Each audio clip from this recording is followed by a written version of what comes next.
कैसे हैं आप लोग। जोशी सर क्लासेस में आपका बहुत बहुत स्वागत है। आज आपके लिए यहाँ पर महत्वपूर्ण एक टॉपिक पर हम लोग चर्चा करने वाले हैं, जिसके अंतर्गत यदि हम आपसे कहें तो कल हमने इसका एक भाग पूरा करवा दिया था, आज हम इसका दूसरा भाग करवाने वाले हैं। कल हमने पादप जनित रोग पढ़े थे, पशुओं के जितने भी रोग होते हैं वो पढ़े थे, मछली के रोग पढ़े थे और मुर्गियों के रोग पढ़े थे। उसमें कैसे करके वायरस, बैक्टीरिया और फंजाई द्वारा जितने भी रोग होते हैं वो सब अच्छे से पढ़े थे। आज हम लोग यहाँ पर मानव जनित रोग करने वाले हैं। आप लोग जानते हैं ये आपके एग्जाम की दृष्टि से कितने महत्वपूर्ण होते हैं। ये कक्षा 9 और कक्षा 11 के बाद अगर हम बात करते हैं यहाँ पर 12th लेवल तक का भी यहाँ पर ये मानकर चलें ये कवर हो जाएगा इसमें, क्योंकि यहाँ पर सब कुछ हम लोग एकदम करवाने वाले हैं।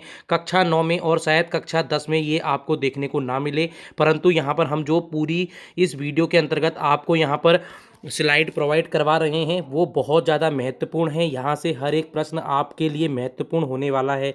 तो अब हम स्टार्ट करते हैं। यहाँ पर हम सबसे पहले जब मानव जनित रोगों की बात करेंगे तो सबसे पहले हम लोग गुणसूत्रों की बात करेंगे। गुणसूत्रों की असमानता के कारण, यानी गुणसूत्र या तो कम हो जाएगा या तो ज़्यादा हो जाएगा। आप लोग जानते हैं 46 गुणसूत्र होते हैं, या तो एक ज़्यादा होगा या फिर एक कम हो जाएगा, या फिर इसमें 2 ज़्यादा हो जाएंगे या 3 ज़्यादा हो जाएंगे। इसकी असमानता के कारण आपके रोग देखने को मिलेंगे।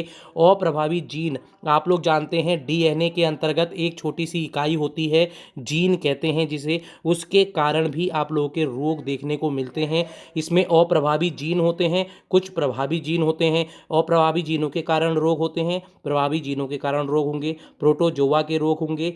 अगर हम बात करते जीवाणु के कारण यानी बैक्टीरिया के कारण मानव में लगने वाले रोग होंगे, और विषाणुओं के द्वारा यानी वायरस के द्वारा लगने वाले रोग होंगे। यदि हम बात करें कवक के द्वारा होंगे, प्रमुख हेमल्थिनीस के द्वारा होंगे, और कोशिका के द्वारा कुछ रोग होंगे। जिसके अंतर्गत यदि हम बात करें तो कैंसर इसी के अंतर्गत आएगा। कैंसर के अंतर्गत यदि हम आपसे बात करें तो कैंसर में कोशिकाएं के अंतर्गत जो राइबोसोम होता है, आप लोग जानते हैं वो आपस में चिपककर बहुत बड़ी यहाँ पर कोशिका बनाना शुरू कर देता है। बृहद कृषिया के कारण यहाँ पर आप लोगों का ट्यूमर हो जाता है, जिसको आप लोग बाद में चल के कैंसर का रूप ले लेता है। ये हम सीधे आज सारी जानकारी हासिल कर रहे होंगे। तो चलो अब इसको स्टार्ट करते हैं। गुणसूत्रों की अगर हम बात करते हैं असमानता के कारण जो रोग होते हैं, सबसे पहला आपका टर्नर रोग है। अब आप लोग यहाँ पर देख लीजिए प्रभावी गुणसूत्र कौन सा होता है, एक्स होता है, क्योंकि इसमें आप लोगों के 44 प्लस एक्स देखने को मिलेंगे और टोटल 45 होंगे, यानी एक कमी हो जाती है जिसके कारण बांध्य स्त्री हो रहा होगा। ठीक है। एक होता है क्लाइन फैक्टर सिंड्रोम, ये एक्स तथा वाई के कारण होता है। इसमें त्रिगुणता असमानता होती है, यानी आप लोगों के 47 इसमें देखने को मिलेंगे। और अगर मैं बात करता हूं तो इसमें बांध्य पुरुष इसके अंतर्गत आएंगे। ठीक है। डाउन सिंड्रोम की बात करते हैं जिसको मंगोलिज्म कहते हैं। 21वां गुणसूत्र यहाँ पर कार्य होता है। पूछा जाता है कौन सा गुणसूत्र यहाँ पर प्रभावित होता है, तो 21वां होता है, जिसके अंतर्गत त्रिगुणता 46+1 यानी 47 एक एक्स्ट्रा होती है, जिसके अंतर्गत यहाँ पर जो रोग और लक्षण देखने को मिलेंगे आपके कौन कौन से मिलेंगे। मस्तिष्क अल्प विकसित होगा, चेहरा, नेत्र के किनारे, त्वचा के मोड़े मंगोलों के समान हो रहे होंगे। ये मंगोलिज्म इसलिए ही कहा जाता है। अब बात करते हैं यहाँ पर क्राई डूट चैट सिंड्रोम, ये पिछली बार पूछा गया था, तो ये 5वां गुणसूत्र के कमी के कारण होता है। इस चीज़ को आपको पता होना चाहिए। 5वें गुणसूत्र की छोटी भुजा टूट जाती है, ये 46वीं, आज इस चीज़ को देख लेना, जिसके अंतर्गत आप लोग का रोते समय बिल्ली की मियाँव की आवाज़ इसमें से निकलती है। ऐसे रोग इसमें हो जाते हैं। कुंद बुद्धि इसके अंतर्गत आती है। आगे बात करते हैं पटाऊ सिंड्रोम, मोस्ट इंपॉर्टेंट है। ये 13वां गुणसूत्र के कारण होता है। ये भी त्रिगुणता है। त्रिगुणता जब भी आएगा तो 47वां आपको देखने को मिलेगा गुणसूत्र। अल्प विकसित मस्तिष्क होता है, सिर छोटा हो जाएगा, आंखें छोटी होंगी, अनियमित रुधिर परिवहन तंत्र होगा। 3 माह की आयु तक इसकी मृत्यु हो जाती है, जिसके अंतर्गत ये पटाऊ सिंड्रोम होता है। एडवर्ड सिंड्रोम की बात करेंगे तो 18वां गुणसूत्र होता है, त्रिगुणता का, फिर वही 47, अल्प विकसित मस्तिष्क होगा। अगर हम बात करेंगे 6 से 7 वर्ष की आयु में इसकी यहाँ पर मृत्यु हो रही होगी। इस चीज़ को हम लोग बात करेंगे आगे। तो कौन सा हो जाएगा? अगला होता है माइलोजीन्स ल्यूकीमिया। बहुत ज़्यादा इंपॉर्टेंट है। ल्यूकीमिया आप लोग जानते हैं क्या होता है? ये आपका रक्त का कैंसर होता है। इस चीज़ को आपको पता होना चाहिए। इसमें श्वेत रक्त कणिकाओं के अंतर्गत अनियमितता आ जाती है। 22वें गुणसूत्र के कारण होता है। आशा करता हूँ आपने गुणसूत्र के द्वारा जितने भी रोग होंगे वो हमारे साथ बिल्कुल पड़े होंगे। आप इसका स्क्रीनशॉट आराम से खींच सकते हैं। यदि आपको इसकी पीडीएफ चाहिए तो आप हमारे टेलीग्राम ग्रुप से जुड़ जाइए, वहाँ पर आपको मिल जाएगी। अब हम बात करते हैं अप्रभावी जीनों के कारण होने वाले रोग। जल्दी जल्दी करेंगे। तो सबसे पहले आपके एक तो होते हैं कायिक गुणसूत्री संबंधी तो रंजकहीनता इसके अंतर्गत देखने को मिली, जिसमें त्वचा, नेत्र व बालों में मेलेनिन वर्णक होता है। आप लोग सब जानते हैं इन सब में मेलेनिन वर्णक होता है, इसकी अनुपस्थिति हो जाती है। ठीक है। जन्म से बहरापन हो जाता है, जिसमें बच्चा जन्म से ही बहरा होता है। ये सारे के सारे देखो गुणसूत्र वाले जो भी होंगे ये आपके जन्म से पहले से ही माता पिताओं के द्वारा प्राप्त किए गए होंगे। ये चीज़ को आप लोग देख लेना। दांत कोशिका की अरक्ता के लाल रुधिर हंसिए के आकार में O2 की कमी हो जाती है। गंभीर अवस्था में मृत्यु भी हो सकती है दांत कोशिका के अंतर्गत। यदि हम बात करते हैं फिलाइन न्यूरिया की बात करेंगे तो मूत्र में फिनाइल एलिनीन का उत्सर्जन। अगर हम बात करते हैं मस्तिष्क कम विकसित इसके अंतर्गत होगा। ट्राइसैक रोग की बात करेंगे तो ये भी इंपॉर्टेंट हो जाता है। इसमें वसा का उपाचय अनियमित हो जाता है, जिसको हम मेटाबॉलिज्म कहते हैं। एक आपका आता है टाइसेक रोग। टाइसेक वसा उपाचय के अनियमित के कारण होता है। एक विल्सन रोग होता है, कॉपर उपाचय के कारण होता है। इस चीज़ को देख लेना। मिर्गी, इस चीज़ को आप लोगों को सबको पता होगा, समय समय पर दौरे और बेहोशी हो जाता है। ठीक है। अगर हम बात करते हैं इसमें अंतर्गत थोड़े और इम्पॉर्टेंट जो आपके आ जाते हैं लिंग संलग्न या एक्स संलग्न के कारण, तो इसमें हीमोफीलिया हो रहा होगा। इसमें कारक 8 की कमी के कारण रुधिर स्कंदन नहीं हो पाता है। क्रिसमस रोग मोस्ट इम्पॉर्टेंट है। क्रिसमस रोग हीमोफीलिया बी भी कहते हैं इसको। इसमें जो आप लोगों का क्या होता है, ये 9th कारक जो होता है कि कमी के कारण रुधिर देर से स्कंदन होता है। स्कंदन आप लोग जानते हैं किसे कहते हैं, जिसको आप समझ सकते हैं। वर्णांधता आपको पता होगा, व्यक्ति लाल व हरे रंग में विभेद नहीं कर पाता है। ये चीज़ आपके लिए इम्पॉर्टेंट होती है, चीज़ को देख लेना। आई में इसको बात करते हैं, ये इम्पॉर्टेंट है। ये किसके कारण होगा? वर्णगंधता की बात करेंगे तो ये आपका किसके कारण हो रहा होगा? ये अप्रभावी जीनों के कारण ही होता है। अब बात करते हैं प्रभावी जीनों के कारण उत्पन्न रोग की। तो ये कायिक गुणसूत्र संबंधी हैं। कायिक गुणसूत्री इसके अंतर्गत देखेंगे तो हैटी गठन के कारण होगा। हटी गठन के कारण कोरिया इसके अंतर्गत हो रहा होगा। एक आपका आता है स्पाइना बाइफिडा होगा। वॉन विलबार्ड रोग होता है। मार्फोन का सिंड्रोम होता है। माइग्रेन मोस्ट इंपॉर्टेंट हो जाता है। तो माइग्रेन आप लोगों का प्रभावी जीन के कारण होता है। एक आपका आता है इंपॉर्टेंट, वो होता है एकोड्रोपेलिसिया। ये इंपॉर्टेंट है। इसमें सिर सामान्य, भुजाएं व पैर छोटे हो जाते हैं। हैपर लिप की बात करते हैं तो ऊपरी ओष्ठ तक नाक कटा रहता है। आप लोगों ने देखा भी होगा चित्रों में, ये भी इंपॉर्टेंट हो जाता है। ठीक है। ये सारे के सारे इंपॉर्टेंट हैं। आप लोग इसका स्क्रीनशॉट एक बार खींच सकते हैं। थोड़ा वीडियो हम लोग जल्दी जल्दी कर रहे हैं, इसका रीज़न इतना है कि आप इसका रिवीजन ज़्यादा करें। ठीक है। जल्दी से आप लोग इसको एक कॉपी में आराम से लिख सकते हैं। इसके अंतर्गत जो प्रभावी आप लोगों के जीन है, प्रभावी जीन के अंतर्गत एक्स संलग्न वाला जो होता है, लिंग संलग्न वाला, जिसमें दोषपूर्ण एनिमल होता है। एनिमल आपको पता है दांतों के अंतर्गत सबसे कठोर पदार्थ होता है। इसमें दांत का एनिमल भूरा या पीले रंग का दिखता है। इस चीज़ को देख लेना, ये इंपॉर्टेंट होगा। ये प्रभावी जीन के कारण होता है। ठीक है। जिसके अंतर्गत लिंग संलग्न आता है। आगे करते हैं मानव के अंतर्गत प्रोटोजोन्स यानी प्रोटोजोआ के कारण जो रोग होंगे उनको देख लेते हैं। तो सबसे पहला आप लोगों को पता होना चाहिए रोग होता है एक अमीबियता। अमीबियता के अंतर्गत हम बात करेंगे तो इसमें कभी कभी दस्त, कभी रुधिर के साथ आ जाता है। पेट में दर्द इसके अंतर्गत देखने को मिलेगा। मलेरिया की बात करेंगे तो मलेरिया बहुत ज़्यादा इंपॉर्टेंट है।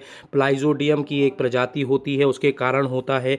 इस चीज़ को आप लोग देख लेना। ये एंट एमीबा हिस्टोलिका, ये जो एमीबिता होता है ये एंट एमीबा हिस्टोलिटिका होता है। ये इसके कारण होता है। इसमें जो आपके मलेरिया है, इसमें सर्दी, कंपकपी के साथ निश्चित समय पर ज्वर चढ़ना, लाल रुधिर कणिकाओं का यहाँ पर विनाश होता है। ये महत्वपूर्ण है, इस चीज़ को देख लेना। ठीक है। आगे चलते हैं।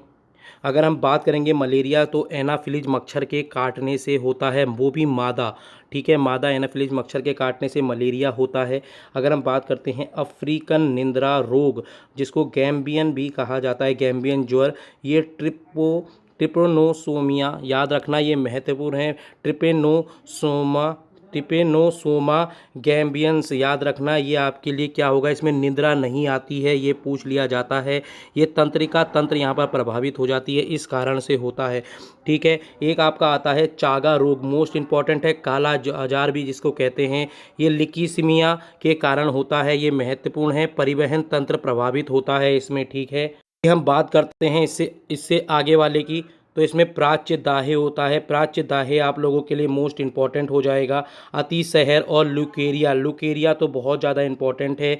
ये आपके ट्राइकोमोनास वेजिलेनिस के कारण होता है, इसमें लिंग संबंधित होता है, योनि का गाढ़ा और बदबूदार चिपचिपा रस्त यहाँ से निकल रहा होता है, ये महत्वपूर्ण है, इस चीज़ को देख लेना, लुकेरिया महिलाओं के अंतर्गत, ठीक है। अतिसार बहुत ज़्यादा इंपॉर्टेंट है, इसमें दस्त का वामन होता है, दस्त और वामन होता है। प्राच्य दाह के अंतर्गत आप देखेंगे त्वचा, नाक, कान, घाव आदि बन जाते हैं, इसके अंतर्गत इस चीज़ को देख लेना, ठीक है। तो हमने यहाँ पर प्रोटोजोआ के द्वारा होने वाले रोग पढ़े, अब हम जीवाणु के द्वारा कुछ रोग हैं उनको देख लेते हैं। सबसे पहले टीबी आता है, ट्यूबरक्लोसिस सब जानते हैं। माइक्रो बैक्टीरियम ट्यूबरक्लोसिस इसके अंतर्गत होता है, जिसमें फेफड़े, अस्थियां, शरीर किसी भी भाग में ये हो सकता है। खांसी और ज्वर, खांसी, बलगम, रुधिर में भार की कमी इत्यादि इसके अंतर्गत हो सकता है। इसके बाद आती है डिप्थीरिया, डिप्थीरिया मोस्ट इंपॉर्टेंट है, इस चीज़ को देख लेना। डिप्थीरिया आपके कार्नी बैक्टीरिया डिप्थीरिया से होता है, वायु द्वारा ये होता है। इसको अगर हम देख लेते हैं, ज्वर, गला खराब, गले में एक सख्त झिल्ली बन जाती है जो श्वसन मार्ग को अवरुद्ध कर देती है, जो याद रखना ये महत्वपूर्ण है। यदि समय पर उपचार ना हो तो मृत्यु भी हो जाती है डिप्थीरिया के अंदर। काली खांसी मोस्ट इंपॉर्टेंट है, ये सब बैक्टीरिया वाले हैं। हैजा, टिटनस, ठीक है। प्रश्न ये बन जाता है कि जो काली खांसी है किसके द्वारा होती है, तो बैक्टीरिया के द्वारा होती है। यहाँ पर आप लोग इसके देख सकते हैं, जैसे हैजा आपके बिरिब्रो क्वायरी, याद रखना विवेक कैलेरी के द्वारा होता है, ये महत्वपूर्ण है। यदि हम टिटनस की बात करेंगे तो क्लॉस्ट्रीडियम टेटनी के कारण ये आपको देखने को मिलेगा, ये महत्वपूर्ण है, ठीक है। आगे चलते हैं, कोढ़, जो कोढ़ होता था पहले ये आप सबको पता है, तो ये आपका निमोनिया भी बैक्टीरिया के कारण होता है। ये वायु निमोनिया के जो आपका कारक होता है वो है स्ट्रेप्टोकोकस निमोनी, इसके कारण ये होता है, श्वसन तंत्र इससे प्रभावित हो जाता है। माइक्रोबैक्टीरियम लेप्री, ये आपका कोढ़ होता है जिसके कारण आपके शरीर में घाव, गांठें, उंगलियां व नाक गल जाती हैं, इसके अंतर्गत होता है, ठीक है। ये महत्वपूर्ण है। संक्रामित व्यक्ति लगातार संपर्क से आने से होता है, ठीक है। ये फैलने वाले रोग थे ऊपर जो हम आपको बता रहे थे, कोढ़, निम, ठीक है। अब आगे चलते हैं, आपकी बात करते हैं यहाँ पर, इसमें थोड़े और हैं। पीलिया मोस्ट इंपॉर्टेंट है, पीलिया जो अब मैं बताने जा रहा हूँ सारे इंपॉर्टेंट हैं। पीलिया, टाइफाइड, प्लेग, अतिसार, याद रखना, ठीक है। तो ये आपका अगर मैं बात करता हूँ तो इसके अंतर्गत लेप्टोस्पायरा स्टीटेरोहेरेगी, ये पीलिया होता है, इससे यकृत का कार्य रुक जाता है, रुधिर और उत्तकों में पित्त का रंग एकत्रित हो जाता है, जिस कारण से त्वचा पीली दिखाई देती है।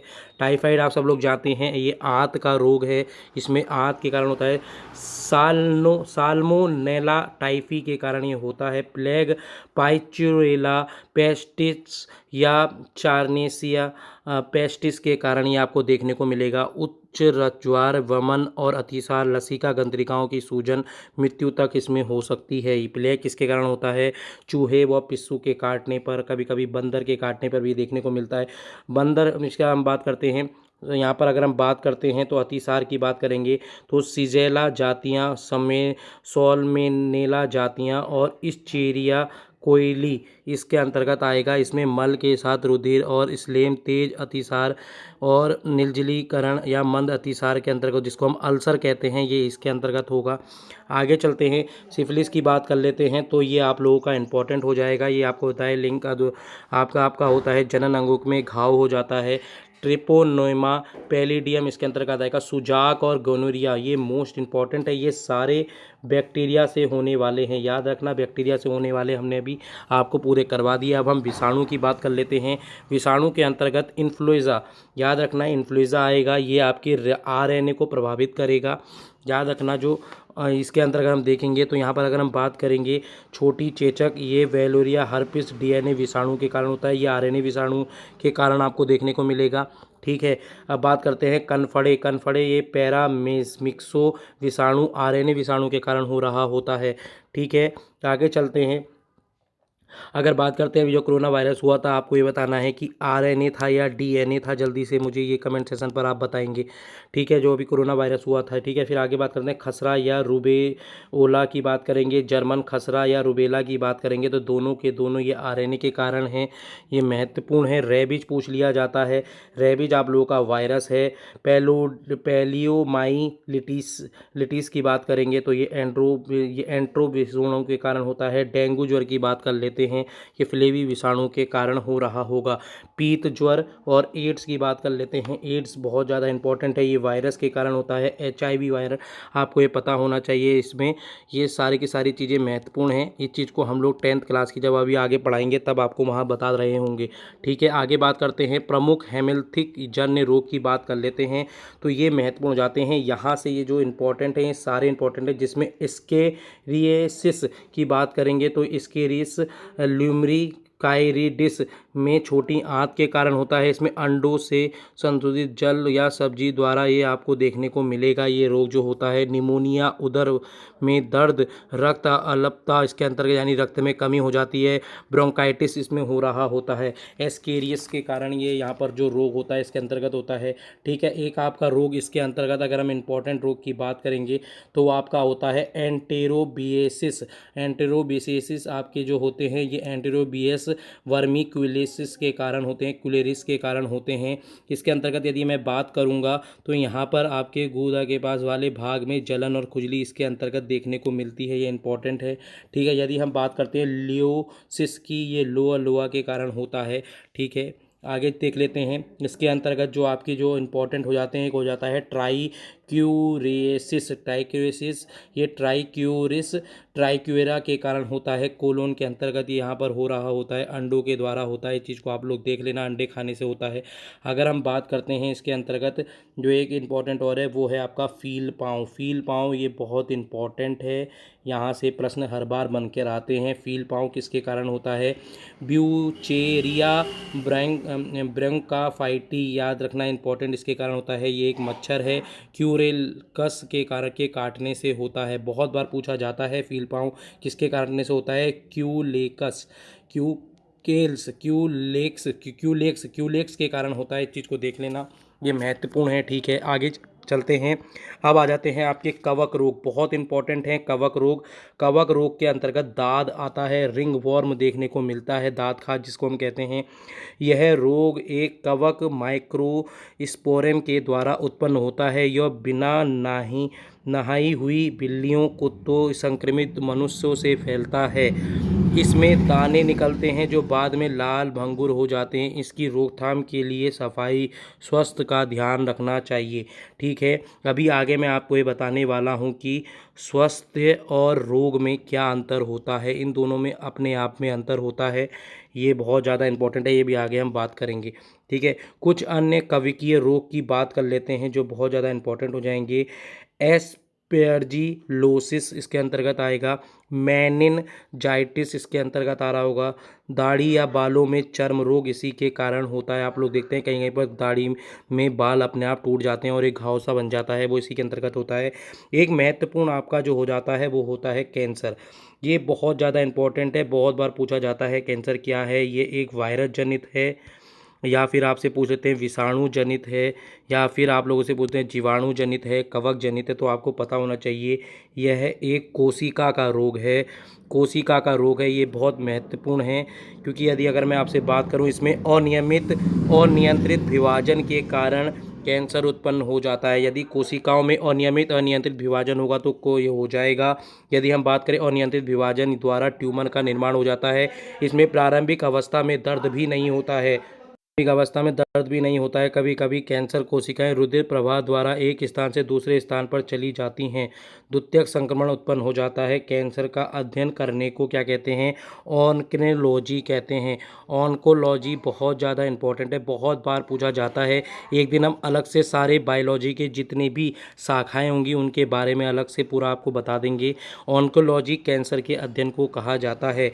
कैंसर कोशिकाओं के लक्षण की बात करेंगे तो यहाँ पर इसका केंद्रक अत्यधिक बड़ा हो जाता है, केंद्रिका अत्यधिक मोटी हो जाती हैं, राइबोसोम आपस में चिपक जाते हैं, मैंने कहा था, जिससे पॉली राइबोसोम बन रहे होते हैं। गोल्जिकाएं ग्रासित यानी कम हो जाती हैं, प्लाज्मा झिल्ली अनियमित हो जाती है, माइटोकांड्रिया इसके अंतर्गत फूल जाती है।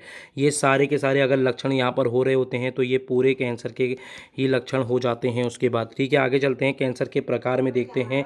तो ल्यूकेमिया ये रुधिर कोशिकाओं में कैंसर होगा। कार्सिनोमा आपके एपिथेलियल कोशिकाओं का कैंसर होता है। लिम्फोमा आपके लिम्फोसाइट का कैंसर होगा। सार्कोमा संयोजी ऊतक का कैंसर होगा। लिपोमा आपके एडिपोज ऊतक का कैंसर होगा। और हमने यहाँ पर अभी तक आपको लगभग सारे के सारे जितने भी मानव जनित रोग थे, चाहे वो प्रोटोजोआ, हम एक बार बता देते हैं, हमने मानव जनित जो रोग होते हैं, मानव जनित रोग, चाहे वो आपके, अगर मैं बात करूं गुणसूत्रों के कारण हो, चाहे वो जीनों के कारण हो, चाहे वो जीनों के अंतर्गत अप्रभावी हो, अप्रभावी या फिर प्रभावी, याद रखना प्रभावी, इन दोनों के कारण होने वाले रोग की बात करी। अगर हम बात करें, हमने जीवाणु, विषाणु और कवक की बात करी। ठीक है, अगर हम बात करें इसके अंतर्गत प्रोटोजोआ के अंतर्गत हमने प्रोटोजोआ की बात करी। ये सारे के सारे हमने आज देख लिए हैं। आपको हमारे द्वारा ये पूरी वीडियो कैसी लगी ज़रूर बताइएगा। यहाँ पर हमने आपसे कहा था कि अभी हम आपको एक छोटी सी चीज़ और बताने वाले हैं, तो मैं आपको बता देता हूँ। एक तरफ आप लोग डालिए स्वास्थ्य, ठीक है, एक तरफ आप लोग डालिए स्वास्थ्य और रोग, इन दोनों में भी अंतर होता है। देखो, ये जो होता है ये व्यक्तिगत होता है, इस चीज़ को देख लेना, ये व्यक्तिगत होगा। और जो ये होता है ये आपका व्यक्तिगत और सामाजिक दोनों में होता है। यदि आपसे कहेंगे आप स्वस्थ हैं, तो क्या आपके स्वस्थ के यहाँ पर जो परिभाषा होगी वो ये होगी कि आप मानसिक रूप से, इसके अंतर्गत यदि आप देखेंगे तो इसमें आप मानसिक रूप से कह सकते हैं, मानसिक रूप से, शारीरिक रूप से और आपके सामाजिक रूप से। तो ये आपका किसके अंतर्गत आएगा? ये आपका आएगा स्वस्थ व्यक्ति के अंतर्गत। यदि रोग की बात करेंगे तो इसमें सिर्फ व्यक्तिगत पर्टिकुलर एक बीमारी पर चर्चा की जाएगी, वो भी एक शरीर पर बात की जाएगी, ये इसी के अंतर्गत होता है। रोग स्वास्थ्य नहीं हो सकता, पर स्वास्थ्य व्यक्ति रोग मुक्त जरूर हो सकता है, इस चीज़ को देख लेना। ये रोग मुक्त है, रोग मुक्त व्यक्ति में और स्वस्थ व्यक्ति में यही अंतर है, इस चीज़ को आप लोग देख लेना। मैं दोबारा से थोड़ा सा बता देने की कोशिश करूँगा। जो आपके स्वस्थ व्यक्ति होता है वो आपके सामाजिक, मानसिक और आप लोगों के यहाँ क्या कहते हैं, शारीरिक ढंग से स्वस्थ होता है। अगर हम बात करते हैं रोग मुक्त में, तो वो सिर्फ बीमारी मुक्त होता है, इस चीज़ को आप लोग देख लेना, ये महत्वपूर्ण है। जो रोग मुक्त होगा वो स्वास्थ्य ही होगा, ऐसा कहना असंभव नहीं है, परंतु जो यहाँ पर स्वास्थ्य व्यक्ति होगा वो रोग मुक्त होगा, ऐसा कहना यहाँ पर पॉसिबल हो जाता है। आशा करता हूँ आप इस चीज़ को दोनों समझे होंगे। अभी हम आगे आप लोगों के लिए हम बीमार क्यों पड़ते हैं इस पर एक क्लास लेकर ज़रूर आएंगे, तो वहाँ पर आप लोगों के ये सारे कन्फ्यूजन दूर कर देंगे। ठीक है, आशा करता हूँ आज की ये वीडियो आप लोगों के लिए महत्वपूर्ण रही होगी। यदि आपको ये पसंद आई हो तो आप हमारे ज्योतिष सर क्लासेस देवभूमि को सब्सक्राइब करें, लाइक करें और हमारे टेलीग्राम ग्रुप ज्योतिष सर क्लासेस देवभूमि से जुड़ जाएँ, वहाँ आपको इसकी PDF प्रोवाइड करा दी जाती है। Thank you, tata, good bye.